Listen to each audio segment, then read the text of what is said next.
What is going on, everyone? My name is Andy. Welcome back to another FPL video. In this one, it's my team selection for Game Week 27. I'm going to start off by taking you through how I did in Game Week 26.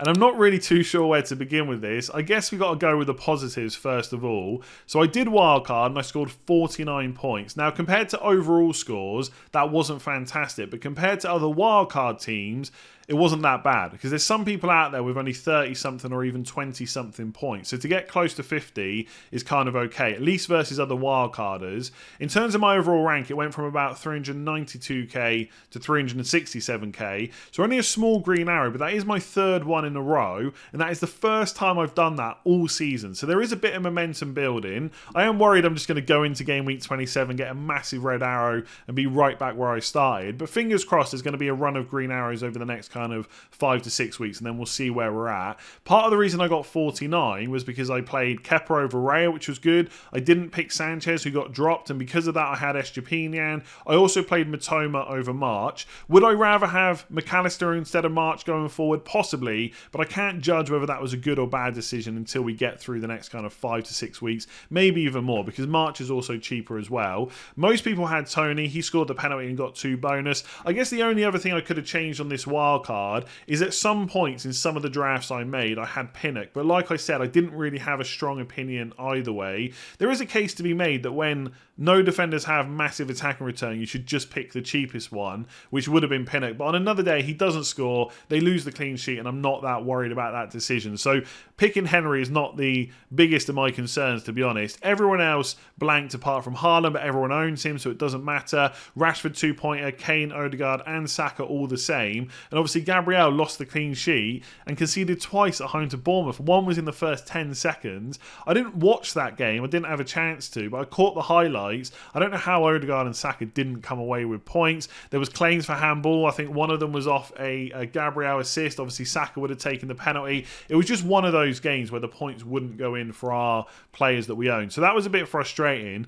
But I think the most frustrating thing was I did something you should never do, and I checked what my team would have got if I hadn't wildcarded, and it would have been 80 points, and my overall rank would have been closer to 150k. Now, I didn't work that out exactly, but it was around that, and it is incredibly frustrating, most of all because I would have dropped all my Liverpool players, Trent, Salah, and Darwin. I did say on the team selection video last week I probably would do Darwin to Tony instead of McNeil to Matoma, but I thought about it a bit more, and Darwin's just a better player than McNeil, so I would have done McNeil to Matoma instead, and this is what the team would have looked like. Now, some of the things are just a bit annoying, right? Trent got a clean sheet and Henry didn't. It is what it is. Ederson got 7 points. Kepa only got 6. So Ederson actually not only kept a clean sheet, but he got a bonus point. And Mings got 8 points instead of Estepinian 6, right? So those things aren't a huge worry. Darwin got 12. Tony got 8. It's really Salah that killed me, getting 21 points.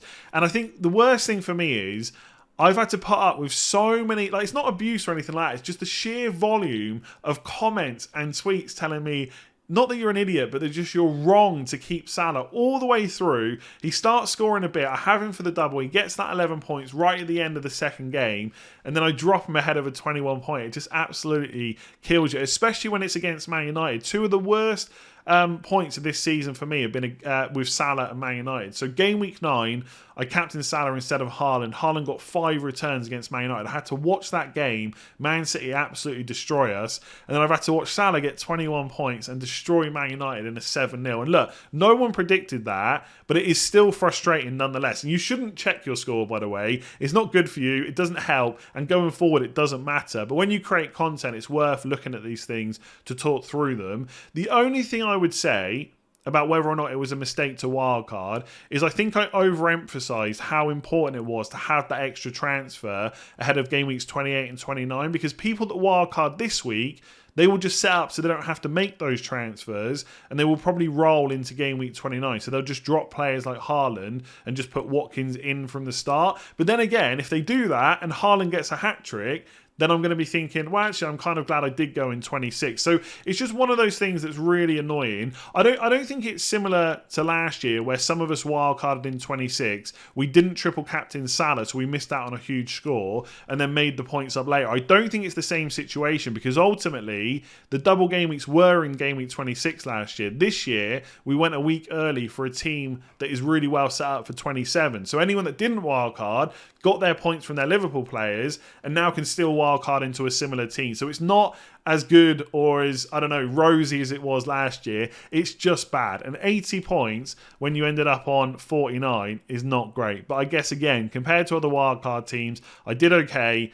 It was a third green hour in a row. I am well set up for the next few weeks. Fingers crossed it continues to go pretty decent. So it's probably not surprising, but when you do wildcard, your team at least looks good for the next week. So I am pretty well set up for game week 27. I've got one free transfer and 3.6 million in the bank. That is mostly being saved for double game week 29, where I'll probably get someone like Bruno Fernandes, possibly Mo Salah, but I'll decide closer to the time. So no major concerns this week. The one thing I'm thinking about in defence is whether to play Trippier or Gabriel. On paper, it looks very obvious to just go for Trippier, but Fulham are without Paulinho. Arsenal defence has been great so far this season, and I do like Gabriel's goal threat from set pieces, and the only reason I'm considering it is because if I bench him and he finally gets his headed goal, that's going to kill me. Not quite as bad as wildcarding Salah out before a 21-pointer, but it still won't be great. So that's one reason, but also the clean sheet odds have Newcastle and Arsenal pretty close, just because of how good the Arsenal defence has been, but ultimately, Newcastle are slightly ahead on the odds. It's not like Trippier's not attacking either, and it is a home fixture against a Wolves side that don't score many goals. So I probably will go for Trippier, but I'm not happy about benching Gabriel this week, and I'm definitely going to have him ahead of Botman on the bench. The other thing to consider is whether or not to bench boost. Now, obviously, when I wildcarded in game week 26, I didn't intend to bench boost in 27, and it's not necessarily ideal. Like, Arsenal have got an away game, so is Kepa against Leicester, and I always think Leicester are one of those sides that can find a way to score. So it's not ideal. The benefit is you get to do it right now, and unless something is said in press conferences, you know your full squad is available, and then moving forwards from game weeks 28 onwards, you're only worried about transfers that benefit your first 11. So it can be almost freeing to not have to worry about the bench boost. The bench in game week 29 will be better. It will be Kane against Everton away, Saka at home to Leeds instead of Odegaard away to Fulham, and I'll probably have two double game weekers, which will probably be Raya and Henry. So although they've got Brighton away and Man United away, they have at least got an extra fixture compared to Kepa and Botman, or Kepa and Gabriel. So the bench in 29 will be better, but it's a long time until we get to game week 29. It's like just over 3 weeks still. There's an international break to come. If you get injuries in 27, 28 and over the international break, suddenly you're making a lot of transfers, and possibly some of those are just to improve the bench, which long term might not be good for your team. So I think I probably will still go through with a 29 bench boost. But if you are someone that's got like two double game week goalkeepers this week, although that's probably not many of you now that Sanchez has been dropped, there are merits to just going this week and getting out of the way. And it's not like Botman can't keep a clean sheet against Wolves. Odegaard can't get returns against Fulham. Gabriel I've just spoken about. And look, Chelsea defence is pretty good, so they could keep a clean sheet against Leicester.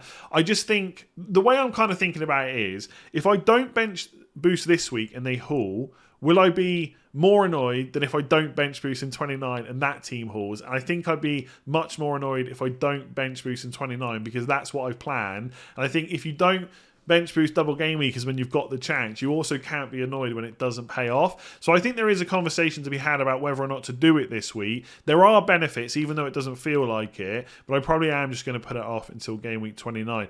Elsewhere, like I said, Botman is an obvious bench this week. Estupinian, Henry and Raya have all got double game weeks, so they're going to get played. Pretty simple decisions this week. Right, I won't lie, I have looked at ways I could get Mo Salah back into this team, because I don't like the idea of watching Liverpool against Bournemouth without him, especially after what he's just done to Man United. And also it's going to be even more frustrating when he inevitably gets returns, because I had him for the other game against Bournemouth where it was 9-0 I think it was, and he got 0 attack and returns, right? I still don't know how that happened, but ultimately I just don't think I can do it because Liverpool blank in game week 28, because I'd have to drop someone like Saka, which doesn't make sense. And if I wanted to do Odegaard to Salah, which I could do, I'd have to fund it by selling Kane before Nottingham Forest at home or Haaland before Palace away, and then just bench whoever I bring in anyway. So it just doesn't make sense for my team. I'm just going to have to grin and bear it and hope that he doesn't get another, 3 or 4 attacking returns against Bournemouth and somehow they can keep the score down. But I'm not expecting that whatsoever. So I've got to keep Odegaard for game week 28. Similar with Saka.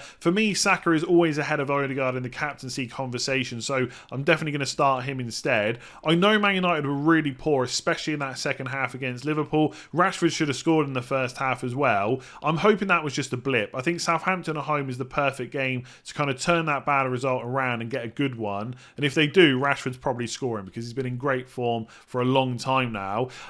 With captaincy, I'll talk about that a little bit more in a minute. I would definitely captain Matoma ahead of March. What I've basically decided to do is designate one of my Brighton players as the main one. So obviously for the doubles in 27 and 29, I'm going to play both anyway. But after that, if I've only got to play one, it's always going to be Matoma because I don't want to start thinking about that decision every single week. There's not going to be enough that changes it. Obviously, if there's like slight knocks or injury concerns and stuff like that, that's different. But ultimately, Matoma is always going to be ahead of March for me, and that includes in the captaincy discussion this week. So it's currently on Matoma, but that might change. But ultimately, no changes in midfield. Unfortunately, I'm going to have to go without Mo Salah versus Bournemouth away. How has it come to that? And then up front, it's Kane, Haaland and Toney. None of them going anywhere this week. I think with Kane in particular, I really need, and it's not want, it's need attacking returns from him this week to make me feel a little bit better about wildcarding, because ultimately, he is the second premium in place instead of Salah. So if you can get me a couple of returns against Nottingham Forest, that would make me a lot happier. I'm not massively convinced about Spurs right now, but I am convinced about Kane, and they do at least have the fixture. With Haaland, he's also going nowhere. In game week 28, my current plan is to sell him. Whether or not I go through with that, we'll see next week. The reason is they've got no fixture in 28 and only a single game week in 29 against Liverpool. So the plan would be to get him back afterwards, and that's why I've left so much money in the bank as well. And also why I went a little bit cheaper with the likes of kind of Henry over me, Botman over Share, and obviously, what was the other one? March over McAllister. Part of the reason is to make sure I've got enough money to get Haaland back if I need to. I don't know who I would sell him to. Probably Watkins, maybe Havertz, João Felix, Iheanacho, those kind of players, but I decide that next week. For this week, I'm keeping, but I'm definitely not going to captain a single game week player. It does feel crazy that for a lot of us, we're not going to captain Kane against Nottingham Forest, Haaland against Palace, Rashford against Southampton, Salah against Bournemouth, and Saka versus Fulham. They are all really good fixtures in one way or another, but I am definitely going to go for a double game weeker. So it's between Matoma and Toney. Now, I've said a lot of times in the past, where possible, I prefer captaining midfielders. I know Haaland has made a bit of a mockery of that this season, but that's usually what I prefer doing for the extra points for the clean sheets, of which Brighton can definitely get 1 or 2 with the double game week they've got, and obviously the extra point for the goal as well. But usually when we're captaining midfielders, it's the likes of Saka or Salah who also have penalties. I know Rashford's been a captain a few times and he doesn't have penalties, but usually that is the case. Whereas Matoma definitely doesn't. And Toney does. And Toney is like the talisman of Brentford. So if they are going to score 2 to 4 goals over that double game week, you'd think that Toney would be involved with most of those goals. And he now cannot be banned or suspended, for yellow cards until game week 28 at the earliest. So even if he picked up a yellow against Everton, he would need another one against Southampton before he would serve his 2-game suspension. So from that point of view, the decision hasn't really been made for us. If Toney had got a yellow against Fulham, then I probably wouldn't risk it, because then if he'd got one against Everton, he would have missed Southampton. But that hasn't happened. So there is a straight up choice. I'm on Matoma right now, and things can change by the time we get to Saturday's deadline. My gut feeling is that I should move it to Toney, because yes, it's 2 away games, but Everton and Southampton are still pretty poor defences. But it's not like Leeds away and Crystal Palace at home, they're watertight defences either. So this is one of those decisions that's going to go down to the wire. I might start looking at the odds and stuff like that to try and help me make the decision, but I don't like the idea of not captaining the penalty taker. As we saw in game week 26 just gone by, he came away with 8 points despite not getting any attacking returns from open play, and that's just the kind of thing you get from someone that takes penalties. So I'm currently on Matoma. I definitely have him ahead of March, and I'm definitely going to go for a double game weeker over any of the single game weekers, despite how badly that could go. but I kind of like the idea of switching to Tony. So let me know down in the comments below, who are you captaining this week? Is it out of a Brighton midfielder and Tony, or are you going to go for someone else? I guess Estepinian should be part of the conversation, but I just can't go for defenders no matter how attacking they are. So that's where I'm at. The team looks good. It was a bad result in game week 26. I just hope we can keep the run of green arrows going before everyone else decides to wildcard and definitely catches up. Although, to be fair, they're pretty much ahead because they kept Salah. Whatever. I can't keep going on about it. Can't keep dwelling on about it. If you enjoyed the video, give it a like. Hit that subscribe button if you haven't already, and I'll be back tomorrow with the game week preview.